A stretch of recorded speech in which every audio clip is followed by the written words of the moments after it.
maaliif jecha kana jee kaleessa gaafa akka namaa jirru waliif dirmanne wal bira dhaabbanne arra garuu namu hoggaa quchumaa isaa guuttate namu hoggaa fedhii isaa arkate ummata Oromoo kalafti irra diigamaa jirtu dirree dhawaatti kamanneen irra diigaa jiran odoo laallu tiraaktara jala kaayanii ummata boochisaa jiran kana namni dubbachuuf jiru jechuudha.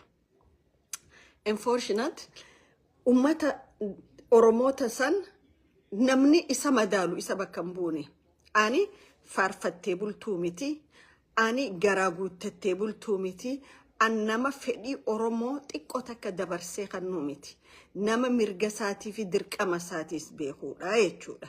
Okay, biyya ummanni tokko keessatti ummanni an lafa tanattiin dhaladhe jedhu manni isaa tiraaktaraan diigamee warri abbootiin aangoo itti bulchaa kantiibaarraa haga dabballee yookaan kaadiree gadiitti lafa ummataa hoggaa cicciratu isin dhugatti bulchitoota moo ajjeeftoota moo godaansiftoota?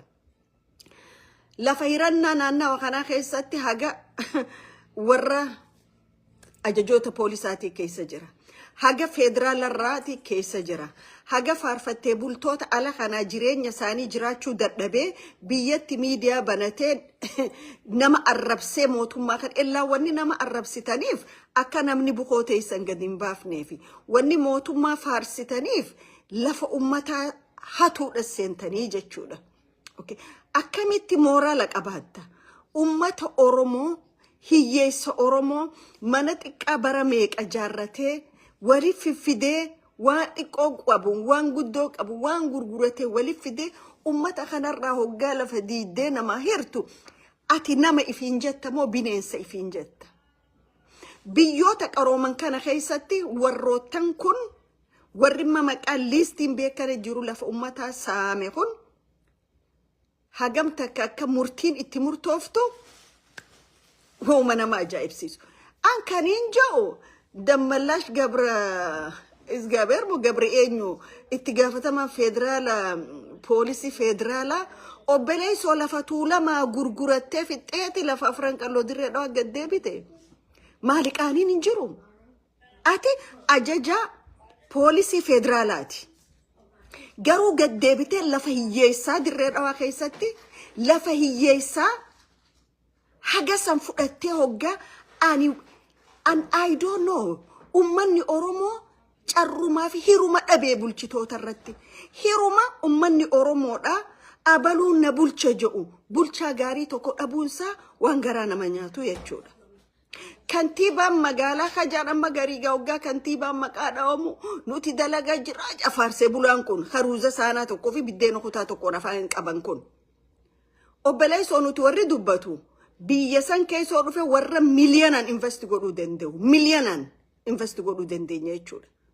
Garuu biyya korrapshiniin fi hanni jirutti sumuun teenya bahuun qabdu enneeti malee. Biyya cubbuun jirtutti biyya nafaarsitan malee waa godhachuun dandeessan jedhutti horii keenya investiin goonuu enneetti tattaa'u jirraa jechuudha. Mana hiyyeessaa diigamee naa kannamuurra lubbuun tiyya dabruudhaan irra filadhaa jechuudha. Okay? Kana jechuun rakkataa keenya ka isin dachii irra diidanii gaxariitan gargaaruutti hin jirru jechuudha miti. Ka isin dangaalee darra buqqaaftanii biyyoota keessa facaaftan quba hin qabnu jechuudha miti. Okay? Galaanni TPLF fuudhe isin fuudhaan isin hin jechuu jira. Moraal jara keenya bar namooma waan jedhanii jira. Namoomaa fi an nama Oromoo dhiisaati dhiiga kiyya namni biraatu hoggaa waa ta'u na dhagama keessa kiyyaan na gubata maaliif ilma namaa waan ta'eef jechuudha. Nama waan ta'eef namooma waaniin qabuuf maaliif namni kun akkana godha taaji'eetiin gaddiga keessa kiyyaan na dhagama. Garuu bulchitoota dirree dhawaa jettanii gubbaa haga gadiitti lafa ummataa saamtanii ummata manarra diidanii warra achi keessa maajoritii godhuu barbaadaniif lafa ummataa kanaa ummata Oromoo dhiiga boochisaa jirtanii jechuudha. Isin Oromoon aladdu'u Oromoon fannifamu dhimma hin qabda maaliif warra biraati hojii Oromoo ajjeesaa waan jirtaniif. Biyya san keessa silaa dhugaan jiraate hayni jiraate manguddoo Oromoo ganna 25 itti faraddanii tahumaan godhin dhalattoota naannawa sanii Adam Allaale Soomaaltichi halkanii guyyaa Oromoo arrabsu fair and freely biyya san keessan deemu jechuudha. Maaliif isin warra corruptionaan guutame, gubboodhaan guutame, poolis itti gaafatamaan poolisa keessanii, kantiibaan keessan itti gaafatamaan biltsiginnaa, itti aanaan kantiibaa keessanii warra corruptionaa fi gubboodhaan guutame jechuudha. Miti jaagabbaati. Waan isin qabaattoota dhiissaati hojii godhu jirtan akka namni hin beekne seetanii. Maaliif mootummaan Jabuutii naannawa kanarra fookas godhee achirratti horii gannaquu barbaade? Maaliif dirreen dhawaa ija mootummaa Jabuutiitiif ija dhiissaa keessa seenti? Ta'isaa ittiin deebi'a. Kilaaboota kanatti hin deebi'a. Maaliif taati? Arra namni Oromoo akka fedhetti arrabsu keessaa fi alaa mirga qaba.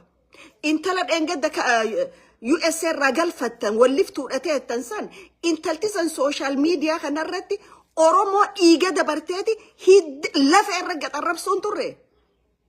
Warra akkas Oromoo arrabsu airportitti ilillii fuutanii simattanii jechuudha. Warra garuu waan biraa jedhu achi fuutanii awuziin neexanii jechuudha. Rabbiin awuziin addunyaa akiraa keessaa isin hin baasini.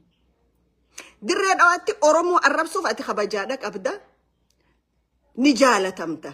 Maaliif saba kana saayikoloojii isaa cabsuu akka inni iftuffatee jiraatu godhu, akka inni mataa qabatee jiraatu godhu, ka ajjeesanillee akka dhiini isaan baane godhuun hojii bulchitoota naannawa saniiti. Qaceelfama bulchitoota naannawa saniiti jechuudha. Bulchaan naannawa sanii waan tokkorraa bareeda. Uffatee dhedheeraatee waltajjiirra dubbatee haasa'urraa ni bareeda. Garuu dhiiga namaa baasuu irratti, dhugaa himuu irratti, dhugaaf dhaabbachuu irratti xiqqoo takka dandeettii sin qabu, fedhii sin qabu. Maaliif magaalaa san keessatti an olaantummaan Oromoo haa jiraatu jechuu kiyyaa miti? Maaliif ilmi namaa walqixa hin isaan eegamne? Maaliif ilmi namaa walqixa dhugaan isaan eegamne? Maaliif ilmi namaa akka namaatti walqixa treatmentii maaliif hin arganne? Isin investoroota alaa Soomaalii alaati wajjin, hawaaloota wajjin, mootummaa Jabuutiiti wajjin boolli isin Oromoodhaaf gaffageessisanii gaqqotaa jirtan xiqqaadhaa miti jechuudha. Hattoota waan taataniif, gubboodhaan bitamtan waan taataniif, maallaqa mataan gafu nyaannitti isin gannaqa waan taataniif, fakkeenyi isaa gaariin magaalaa Zeeyilaatti heera fasaadaa tokko, heera fasaadaa ka isa deemuun, heera isa jedhanii, heera waaqa wajji nama wali buusu, ilma namaati wajji wali nama buusu, Zeeyilaatti hin godhamu gaafa jedhan maaliif mootummaan Jabuutii maallaqa neqee hayyootaa fi manguddoo san bitachuu barbaade? Sababni isaa Zeeyilaa yoon arkanne dirreedha waan arkannu jedhan afaanii baasanii. Dirreedha already isin waan kannitaniif kan namuu hin dandeessu, but akka yaada isaaniitti jechuudha. The way of thinking, okay? Yoo Zeeyilaan nu harka baate dirreedha waa kileem godhuu hin dandeenyu jedhame warri horii fi qabeenyaa fi yaadatti gannaqaa jiru kililii shanii fi mootummaa Jabuutiiti miti. Kililii shanan Soomaalii guddoo dhaabbanna. Dhaamsa adii ahwaakoon keenya Ziyaad Barreen nu dhaame galmaan geenya. Je'ee haganamaa galgala lafa Oromooti irratti waan adda addaa dalagu jiru Mustafa Akjarii miti.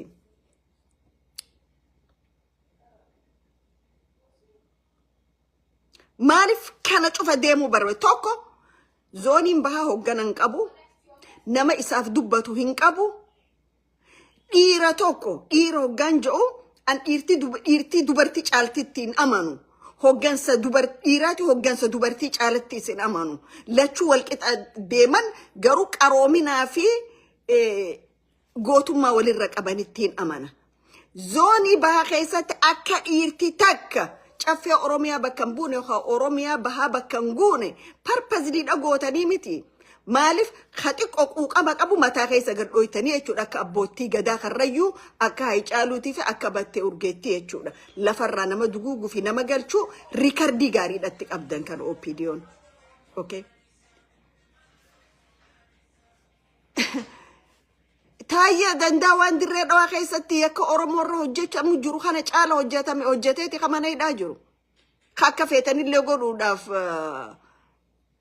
anytime واقول في اللي فديك أبدا يكاد الرئوات وجته مجروخنا تعالى وجته تايا نما توكو individual توكو واجي الرئوات خيسا قرو لو تيقلتوني سبا أورمو قوتو رتيمتي خيكا وجه شاجرا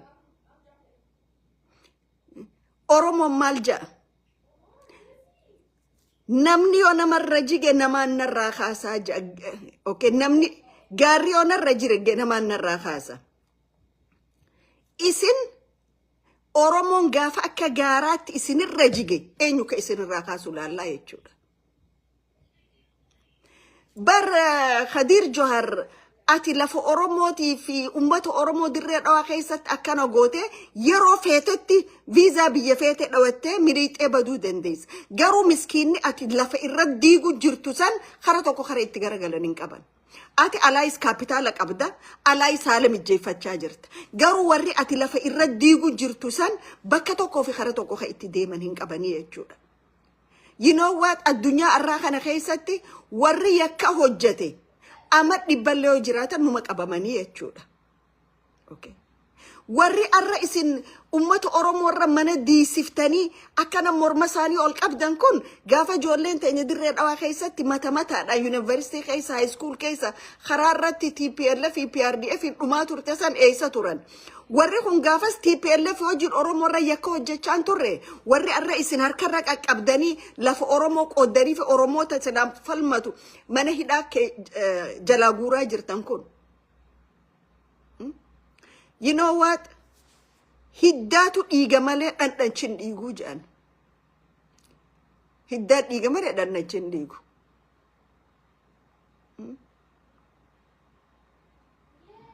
Yoo waan tokko namni jee abaluwaan gosa taanate abaluwaan gosa santee fi ettan siyaasaa gosummaa hojjechuudhaaf. Gosa afran qalloo keessa abbaa feete ta'e sarrakkooteeti. Karra haasaa'u jiru dhimma ummata keenyaati. Dhimma ummata keenyaati. Kadugatti onne dhawata afran qalloo san qabu akkuma manguddoon bara aduun dukkanaa bara Oromoon ijaan banatiin Oromoodhaaf falmanii tarree dhaabanii rashanan sani arrallee silaa dhugaa Oromootiif dubbatta jechuudha quuqama Oromoo silaa qabaatte.